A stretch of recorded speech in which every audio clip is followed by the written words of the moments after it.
What do you mean it's been almost 2 months since the last episode? Well, new year, new episode, I guess. So we've been going through Undertale, trying to be as a pacifist without the mercy button. Sadly, being a pure pacifist without the mercy button is impossible.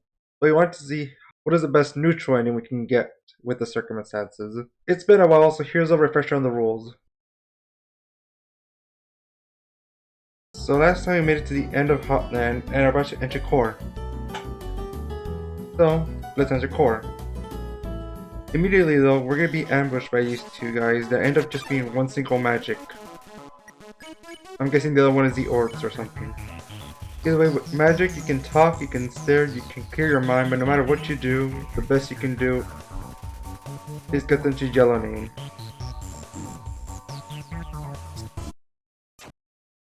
We'll be busting out the punch card to get past them. And now I'm one of the ambushers. But yeah, we could just walk past and we'll get through. The next battle, however, is a random enemy encounter, and by random enemy encounter I mean a guaranteed fight against astigmatism. You see, as mentioned in previous parts, while these encounters are random, your first few per area are actually based on a predetermined set. So your first random encounter in Core is going to be astigmatism every time. And astigmatism, no matter what you do, whether you pick on them, don't pick on them, or challenge them, the best you can do is, again, a yellow name. However, unlike the previous one, even the punch card can't free us from this. Pause buffering would help, but that is not allowed. And with that, we're done with Core. As we're off for some real drama, real action, and real bloodshed.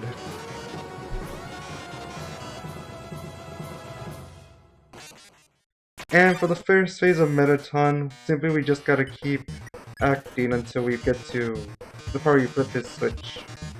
Which is a simple part, so we just do that.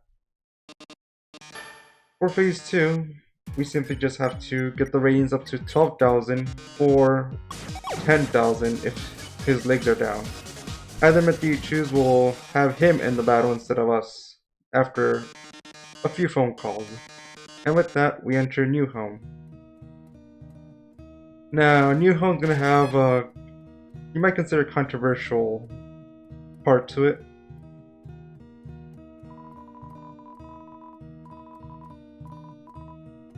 After we get the heart-shaped locket and the worn dagger in this room, and then head out to get the first key, we're off to face a random encounter that isn't a random encounter at all with two Froggets. Now this is a unique case where we don't even have the option to fight, or act, or do anything. So you may consider this a free win for us. After all, we just got through that battle without violence, so of course I'm not counting this. Despite everything, it's still you. Despite every challenge we faced, despite every monster we tried to spare, we still ended up who we are at Love 9. Thought we reminisce on what we've gone through far this year. Our first encounter was against the regular dummy, who we simply just talked to, which made Toriel glad. Our next encounter was with the Frogget, however, Toriel stepped in before anything dangerous happened.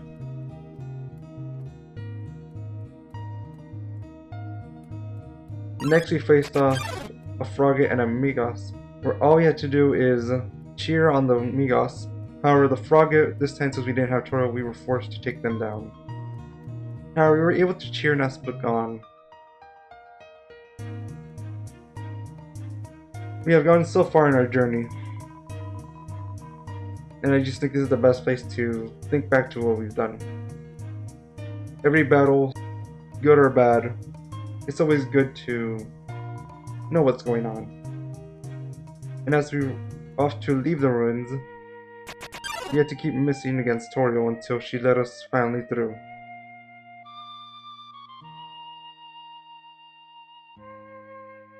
Our first encounter in Snowdin was against Snowdrake, which after heckling a bit, they ran away from us.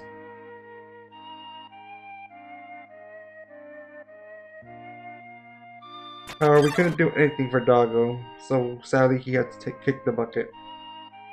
Same for Lesser Dog.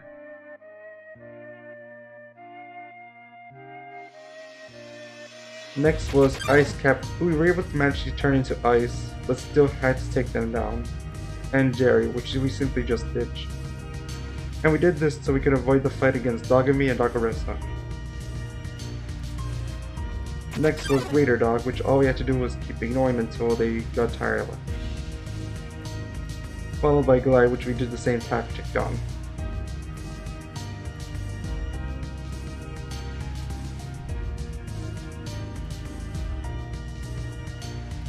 Then for Papyrus, all we did was lose 3 times to him, so he let us pass through him. Because he couldn't handle us.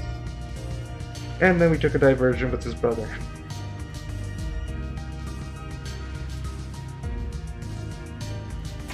Next we just flexed until Aaron left the room, but had to take down Washua.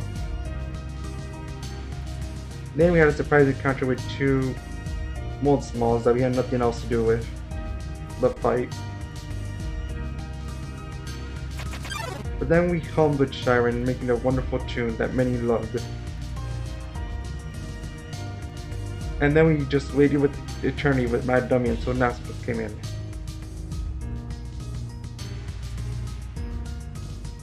Then we scared Temmie away and took down Undyne.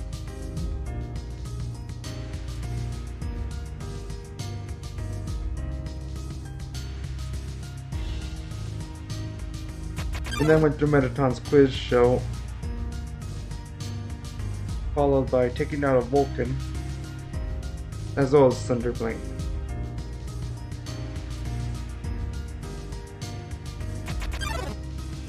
Then we spared So Sorry and his goons.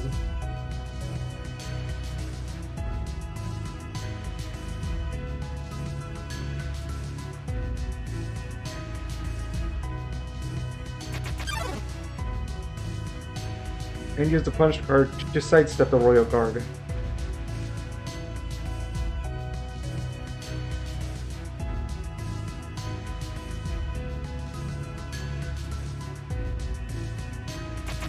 Then we practiced some bomb defusal.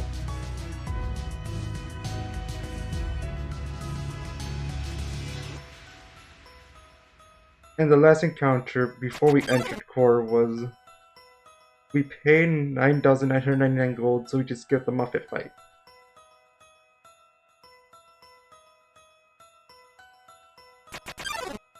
And with that, we're close to being free.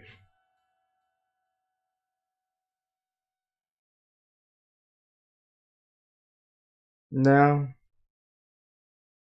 the next part.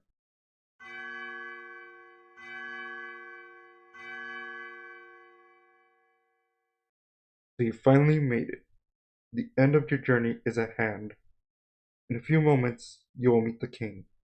Together, you will determine the future of this world. That's then. Now, you will be judged. You'll be judged for every action. You'll be judged for every EXP you've earned. What's EXP? It's an acronym. It stands for execution points, a way of quantifying the amount of pain you've inflicted on others. When you kill someone, your EXP increases. When you have enough EXP, your love increases. Love, too, is an acronym. It stands for level of violence, a way of measuring someone's capacity to hurt. The more you kill, the easier it becomes to distance yourself. The more you distance yourself, the less you were hurt. The more easily you can bring yourself to hurt others. Now you understand. It's time to begin your judgment. Look inside yourself. Have you really done the right thing? And, considering what you've done, what will you do now? Take a moment to think about this. Huh? You look bored. Get the feeling you aren't gonna learn anything from this. Well, guess I gotta judge you then. Overall of 3, huh? You killed some people on purpose, didn't you? That's probably bad. Though maybe some of it was in self-defense. I don't know. Help me out here. I wasn't watching. Anyways, don't do that.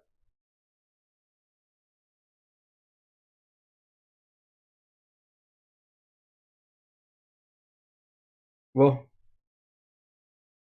before I head into Asgore's room, there's something I gotta do on the Switch version. So on the Switch version, there's actually one more encounter we're able to face off now that we defeated Mettaton. And this one's also a bit controversial for this challenge, I'd assume. You see, if we enter this room, we can face off against Mad Mew Mew. If you don't know, there's actually the Mad Dummy in a Mew Mew doll. But at the end of the battle, we get her to have her name Yellow. Which, of course, means that our only actual option is to either fight or avoid the battle entirely. Since it is an optional boss, we can just avoid the battle. The thing that makes this a bit weird is that we didn't actually take a life. You don't even gain any love from doing this fight. Or any EXP from doing this fight. Of course, I'll still count it as bad for this challenge, so just don't do this battle if you're doing this challenge on the Switch version. And with that, we're ready to fight Asgore and see which neutral route we're off to fight. Except, not really. You see, when I started this challenge, I had my eyes only on the neutral route. However, this leads to some boss fights that are just not seen at all in this challenge. So I decided to do every route for this challenge. Though, I'll only state the boss encounters for the Genocide route, since enemies are the same.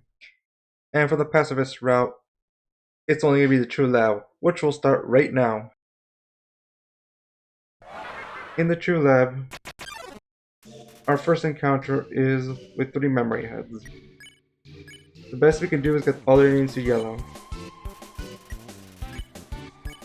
But since we can't actually defeat them, we're forced to spare them. However, this will be counted just as bad as attacking them for this challenge. For now.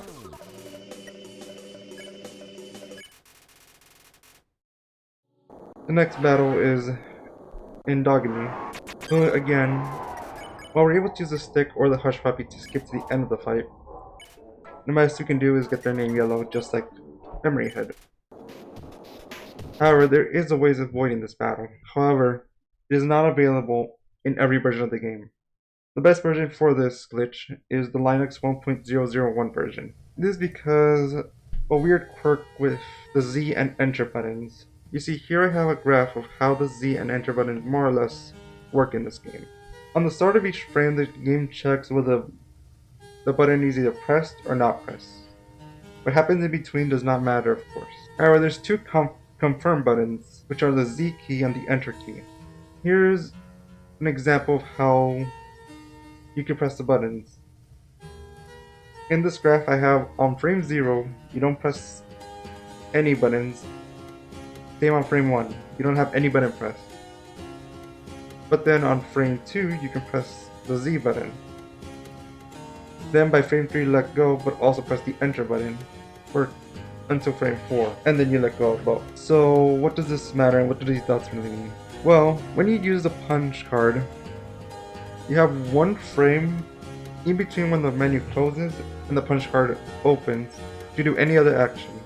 So in this case, you can select the punch card on frame 2, open a text box in frame 3, and then the punch card will open in frame 4. This lets us use the same glitch we use with the punch card to move during cutscenes, to use it in cutscenes that don't have a walk-in trigger, or rather, a text box trigger, such as this Endogeny encounter. However, these things change in a later version of the game. To better describe it, let me just add some lines in between these dots. What's important here is what happens between frames 2 and frame 3. As you can see, the little X's form as you let go of the Z key and press the Enter key. This lets you press the confirm button 2 frames in a row, as in press the button, not hold it down, as shown between frames 3 and 4. You're basically starting the press at that time. So what does this matter? Well, in a later version, the Z key and the Enter key were more or less mixed together in with the way that the game quantifies it. Our graph in a later version has it look like this. This is the same graph with the new way that the code works. At the beginning of each frame, the game now checks instead of whether Z or Enter is pressed, it checks if any confirm button is pressed. So our graph now looks like this when we add the lines. As you can see, that X shape is now missing. So now the punch card is selected, but because we don't press the button on frame 3, we are unable to open the text box in between opening the punch card. So if we see this in action, I use the punch card, and then once I use the punch card, I also press enter. And now I'm able to walk around during this text box. This lets me use this other text box. The reason why I need to interact with this text box is because once you select yes, you're unable to move because of the endogeny cutscene. However, if we then end a text box, then we're allowed to move again. So we're basically able to save this text box to skip the endogeny cutscene. Our next fight is Lemon Bread, which, like every other amalgamate so far, best we can do is yellow name.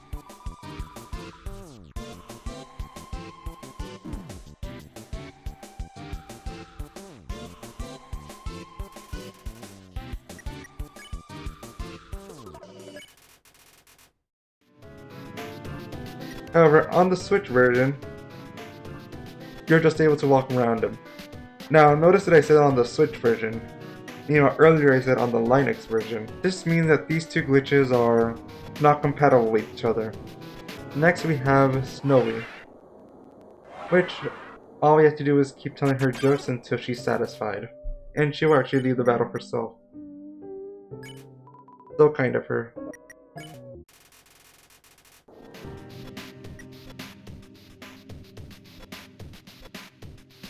The last battle in the True Lab is Reaper Bird, which just like the rest except Snowdick's mom. Best we can do is yellow name. So, we're going to use a punch card to skip this cutscene.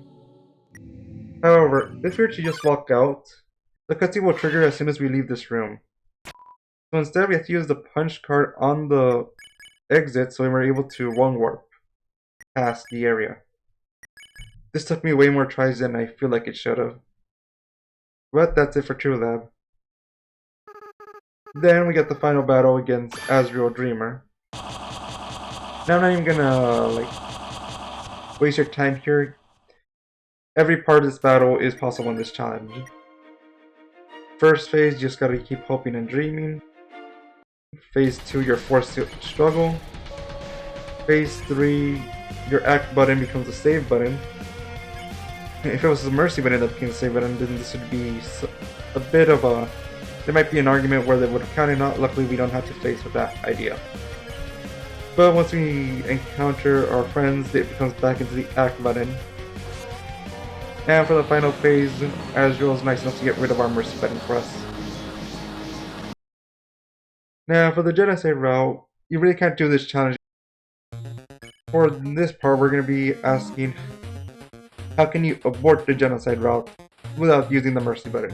So, starting with Toriel, all we have to do is just keep missing just like we did back in episode 1. Though, we already know that would spare her, so I'm just gonna end the battle here. And that leads us to our next battle, being Glad Dummy. Now, Glad Dummy will not attack us, and they won't get interrupted by Nap's book like Mad Dummy did. If you remember, if you know a lot about Undertale speedrunning, you might know about the Mad Dummy glitch. And you might think that I'd be able to use that here to skip the Glad Dummy. Well, the answer to that is no. For Mad Dummy skip to work, you need to lose during the Mad Dummy fight. So trying to use it here, it's impossible since Glad Dummy won't attack us. Luckily, since we don't attack them either, they just get tired of our aimless shenanigans. And we're able to leave this route. Now let me just go back into this route. And that's it for what we're able to do in the Genocide route as well. Except that I kept something a secret. Back in True Pacifist, we were able to skip every encounter except for Memory Head. And in Genocide, pretty much every battle after this is not passable either. Except that that is not entirely true. There's this glitch called the persistence glitch.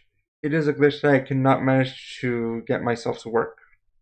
What I will say is that using this glitch lets you skip the amalgamates in the True Pacifist route, and it lets you get the punch card in the Genocide route as well. Like I said, I cannot do this glitch, so I'm gonna come clean and say that I use save editing to give myself the punch card in the Genocide route. And I'm marking memory head as possible but not shown. Sorry for not being able to do these legitimately. Let's go back to the Genocide route. So we're not able to get the punch card until Waterfall, so Papyrus is still a goner. We're able to use the punch card to skip this cutscene. Just walk away from them while they leave. This makes them a little confused into thinking that Monster Kid was on our side, even though we know that they were wanting to take us down to prove themselves to Undyne. We can forget it. Undyne, however, acts like if you just spared Monster Kid. And if you remember from the Waterfall video, she's going down. Either way. Next, the Royal Guard are in a different location. However, you'd think we're just able to sit by them again like last time. However, they were smart enough to install an invisible wall this time. So, and if we leave while the cutscene's active, it just restarts the cutscene. And like, persistence glitch might be possible to get through them. However, like I said, I tried and I couldn't even get this to work once. To be honest, I don't even know the perfect timing to activate it. But this is a frame perfect glitch that I just can't complete. And here I thought I completed it, but once I returned, it just didn't work.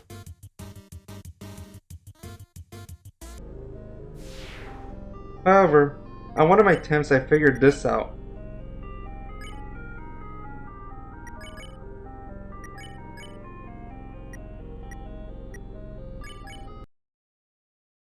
I just walked past by the wall. I don't even know why it worked that time. I was confused at the time. Like, very confused. What's interesting though, because of the weird way that cutscene works, I'm actually still in the Genocide route. Which at first you might think is a good thing for this challenge, like, we're able to skip them and stay in the Genocide route. However, if you continue walking to the elevator, your only option is right floor 2. And I mean, this isn't. You might think, well, it's progress, right? Wrong. Because the entire second floor is not available to you in the Genocide route. Worse of, you're not even able to go back to left floor 1. Because they still have this force field up. And you can't go back to where the Royal Guard is because the vents prevent you from going forward. So you managed to skip the fight, but at what cost? Anyways, after a reset and not saving back there, we're able to use a punch card to skip past Muffet. We were also able to do this in the Pacifist route, but in that version I want to showcase the 9,999 gold trick. Next is Minotaur Neo, that we're able to actually just walk past him. Of course, using the punch card. This actually confuses, out of all characters, Alphys into following us and acting like she's not following a murderous child. Just like the monsters in Youth Home, Flowey doesn't count here. Sans, we're able to just walk by him with the punch card. Interestingly enough, Sans isn't actually a requirement for the Genocide route. You're actually able to skip past him and actually complete the genocide route. So technically speaking, the most pacifist you can be in the genocide route is Burying Sands. Though, let's go back to the neutral route to finally finish off this challenge and face off Asgore for real. This battle cannot end with mercy. And if we try to talk to him, we just have nothing to say. So if we can't choose our words, then we must use our fists. Or this knife I found.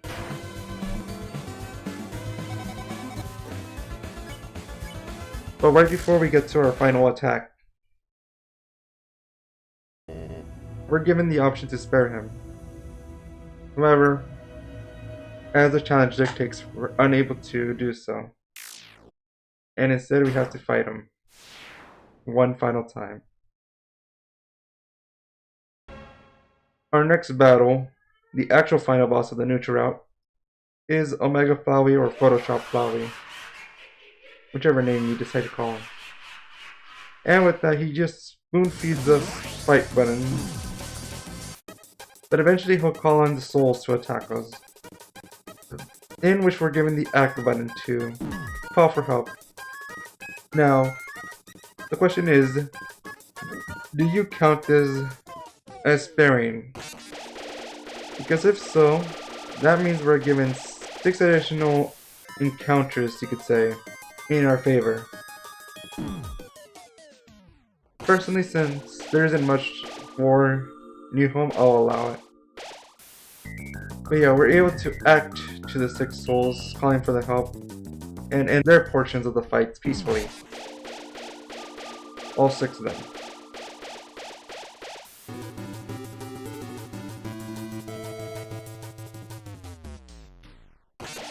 Oh, in case you didn't know,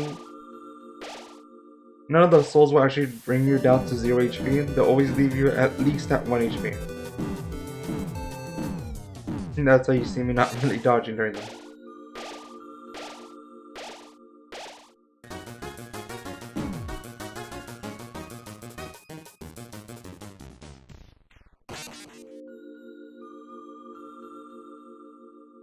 But after we act on all 6 of them, they'll give us their strength. And we can flurry, so we're able to keep attacking them. And so attacking we do. Just choosing fight over and over again. Over and over again. Even when we're given the option to spare him, we choose to fight.